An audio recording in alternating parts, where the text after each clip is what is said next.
சந்தேகத்துக்கு என்ன? அதுக்கு இல்ல சுவாமி, எனக்கு இந்திய கல்வியில் தான் சந்தேகம். சந்தேகம் என்ன புதுசா? நீதான் எதையும் நம்ப மாட்டிய சுவாமி, பகவான் ஸ்ரீ சத்யசாய் பாபா ஒரு அவதார புருஷர், அது ஓகே. அத சாய் நீங்கன்னு சொல்லுங்க, அது சாய் கிருஷ்ணன் சொன்ன நம்பும்படி இருக்கா? உனக்கு ஒரு உண்மை நிகழ்ச்சியை சொல்றேன், அதை கேட்டா நீ நிச்சயம் நம்புவ. சொல்லுங்க கேட்போம். நார்த் இந்தியால ஒரு ஊர்ல பட்டேல்னு ஒருத்தர் இருந்தாரு. அவருக்கு 43 வயசுலதான் கல்யாணமே ஆச்சு. அடப்பாவமே, லேட் மேரேஜ் சொல்லுங்க. பின்ன நம்மள மாதிரி சீக்கிரமா கல்யாணம் பண்ணிட்டு கஷ்டம் பண்ணுமா என்ன? நல்ல விஷயம் பேசும்போது அதே ஞாபகப்படுத்துறேன். மேற்கொண்டு கதை வாங்குவோம். சொல்றேன் அவசரப்படாத. அவளுக்கு கல்யாணம் ஆகி 3 வருஷம் கழிச்சுதான் குழந்தையே பிறந்தது. எல்லாமே கரெக்ட் சொல்லுங்க. என்ன குழந்தை? ஆனா பெண்ணா? ரொம்ப சந்தோஷப்பட்டாலும் அதுதான் இல்ல, பிறந்தது பொன் குழந்தை. ஆனா இந்த மாதிரி குழந்தை யாருக்கும் பிறக்க கூடாதுன்னு புலம்பினா. ஏன் பெண் குழந்தை அவ்வளவு கேவலமா இருக்கு? அப்படி இல்ல, பிறந்த குழந்தைக்கு சதையிலையும் எலும்புலையும் பலமே இல்லைங்கிறது நாளாக அவளுக்கு தெரிய வந்துச்சு. சற்று விளக்கமாக சொல்லுங்களே. உனக்கு ஒரு எக்ஸாம்பிளோட சொல்றேன் கேளு.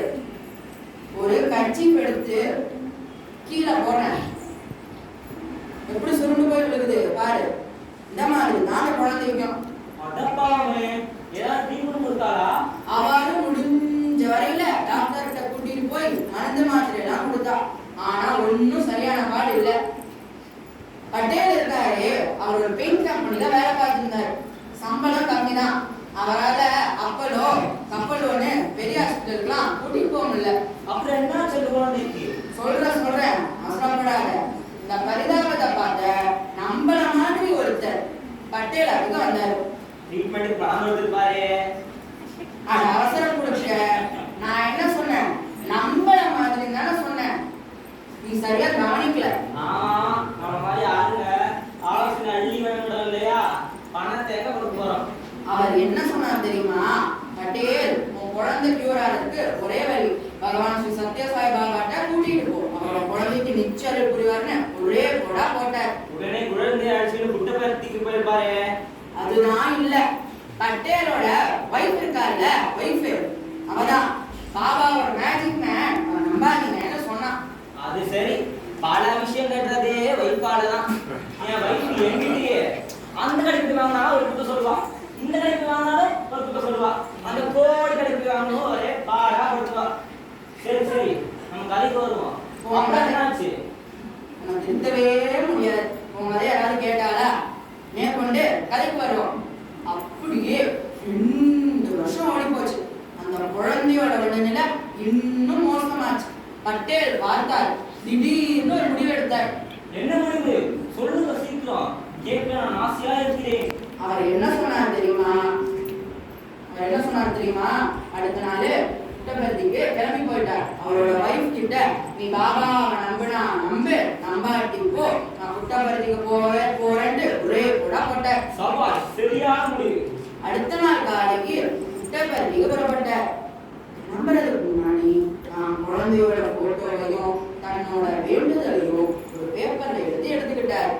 அவரோட குழந்தைக்கு கண்ணீரோட ஒரு முத்தத்தை கொடுத்து புறப்பட்டார். 2 நாள் கழிச்சு புட்டபர்த்தி போய் அடைஞ்சாரு. அவசரமா உள்வந்தாளுக்குள்ள போய் நுழைஞ்சாரு.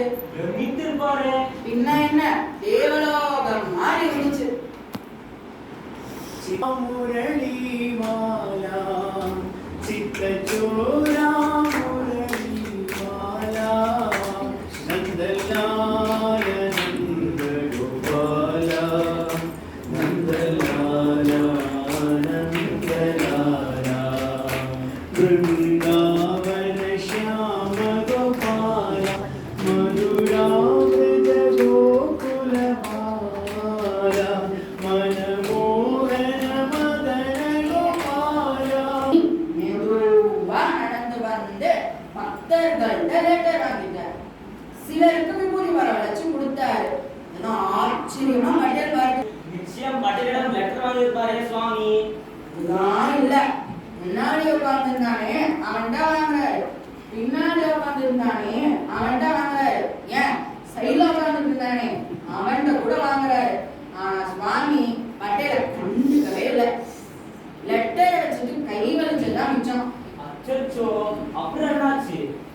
நாள் லீவும் தீர்ந்து போச்சு.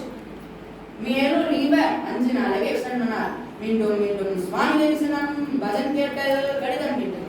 ஆனா சுவாமி பட்டேலை பார்க்கவே இல்லை.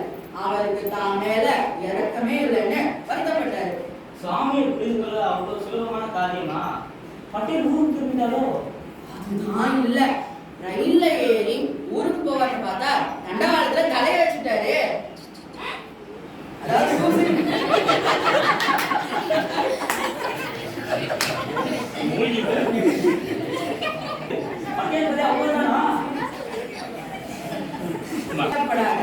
அவருக்கு அடிச்ச அதிர்ஷ்டம் ரயில் 2 மணி நேரம் கழிச்சு வரல. அப்பதான் அவரோட முட்டாள்தனமான முடிவை நினைச்சு வருத்தப்பட்டாரு. அவர் இறந்து போயிட்டா அவரோட மனைவியும் குழந்தையும் என்ன பண்ணுவாங்கன்னு யோசிச்சாரு. ஒழுங்கா ரயில் ஏறி ஊருக்கு போனாரு. சரியா மாட்டிக்க போறார் மனைவி கிட்ட. உங்க பாபா அருள் புரியலையே கேட்க போறார். நீ சொல்ற மாதிரிலாம் ஒண்ணும் நடக்கல. நடந்தது உண்மையா என்ன தெரியுமா நடந்தது? வீட்டுல போய் சேர்ந்தவனே வீட்டுக்கு ஏதாவது தட்டாரு. யார் தண்டா தெரியுமா? அப்பா அப்பான்னு நாளையில குரல்ல முன்னே வந்து கதவை திறந்துச்சு. அவருக்கா ஆச்சரியம், ஆனந்தம், சந்தோஷம். சந்தோஷத்துல தெளிச்சு போய் நின்னாரு. அப்பதான் அவரோட வைஃப் வந்தாங்க. அவர் வைஃப்ட கேக்குறாரு, என்ன நம்ம குழந்தையோட உடனே இப்படி ஒரு மாற்றம்னு கேக்குறாரு. அதானே, இதெல்லாம் மாயமா மந்திரமா? என்ன சொன்னாவா? அவா என்ன சொன்னா தெரியுமா? நீங்க புட்டபர்த்திக்கு கிளம்பி போன உடனே குழந்தையோட உடல்நிலையில நல்ல மாற்றம் தெரிஞ்சது. எந்திரிக்க முடிஞ்சது, பேச முடிஞ்சது, நடக்க முடிஞ்சது, ஓட முடிஞ்சதுன்னு சொன்னா. அவ கேட்டா, நீங்க புட்டபர்த்திக்கு போனீங்களே, பாபாவை பாத்தீங்களா? விபூதி ஏதாவது கொடுத்தாங்கன்னு கேட்டாரு. ஆஹா, அற்புதம் அற்புதம். சுவாமி நிலை யாரே அறிவார். அவன் என்ன சொன்னா தெரியுமா? அட பைத்தியமே, நான் பாபாவை பார்த்தேன், ஆனா என்ன பார்க்கவே இல்லை. இருந்தாலும் நம்ம குழந்தைக்கு அருள் புரிஞ்சுக்கிறாருன்னு சொன்னாரு. இப்போ உனக்கு புரிஞ்சுதா நான் ஏன் சாய் கிருஷ்ணன்னு சொன்னேன்னு? எப்படி துவாபர யுகத்துல குசேலன் கேட்காமலேயே அவருக்கு வேண்டிய எல்லா செல்வத்தையும் கிருஷ்ணர் கொடுத்தாரோ, அந்த மாதிரி சாய் கிருஷ்ணன் பக்தர்கள் கேட்காமலேயே அவங்களுக்கு அருள் கொடுக்குறாரு. சாய் கிருஷ்ணன் என்று சொன்னீர்கள். गोविंद भजो साई गोविंद भजो साई गोपाल भजो कृष्ण भजो